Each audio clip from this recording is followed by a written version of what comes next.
Copa আমেরিকার সেমিফাইনালে কানাডার বিপক্ষে লড়বে আর্জেন্টিনা। আগামী 10 জুলাই বাংলাদেশ সময় ভোর 6টায় নিউ জার্সির মেটলাইফ স্টেডিয়ামে কানাডার মুখোমুখি হবে আর্জেন্টিনা। এই ম্যাচে মাঠে নামার আগেই আর্জেন্টিনাকে হুমকি দিয়ে রাখল কানাডা, যা শুনে ভয় পেয়েছেন মেসি।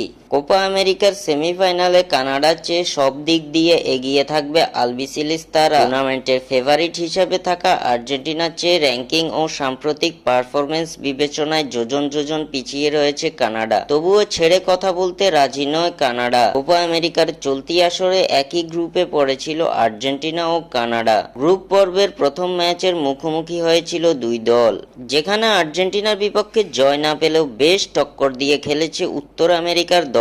তাই তো দলটির অধিনায়ক আলফানসো ডেভিসের কণ্ঠে রয়েছে আরও এক লড়াইয়ের সুর। আর্জেন্টিনার বিপক্ষে মাঠে নামার আগে সংবাদ সম্মেলনে আলফানসো ডেভিস বলেন, আমাদের সব উজাড় করে দিতে হবে। আমরা তাদের বিপক্ষে গ্রুপ পর্বে খেলেছি, আমরা ভালো খেলেছিলাম, কিন্তু আমরা যে জয়টা চেয়েছিলাম তা পাইনি। এই ম্যাচে আমরা জানি কি অপেক্ষা করছে। জিতলে আমরা এগিয়ে যাব, আর হারলে আমাদের বাড়ি ফিরে যেতে হবে। আমরা আগের চেয়ে বেশি ক্ষুধার্ত এখন। আমরা তাদের কাছ থেকে প্রত্যাশা অনুযায়ী লড়াই আশা করছি। আর্জেন্টিনা শক্তিশালী দল হলেও তাদের বিরুদ্ধে আক্রমণাত্মক ফুটবল খেলবেন বলে জানিয়ে দিয়েছেন আলফানসো ডেভিস। এই প্রসঙ্গে তিনি বলেন, আমাদের নিজেদের সেরা খেলাটা খেলতে হবে।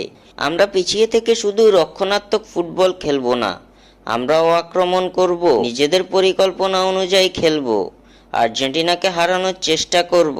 কোপা আমেরিকার সেমিফাইনালে 15 বারের চ্যাম্পিয়নদের হারানোর হুমকি দিয়ে এ বার্তা দিয়ে রাখলেন আলফানসো ডেভিস।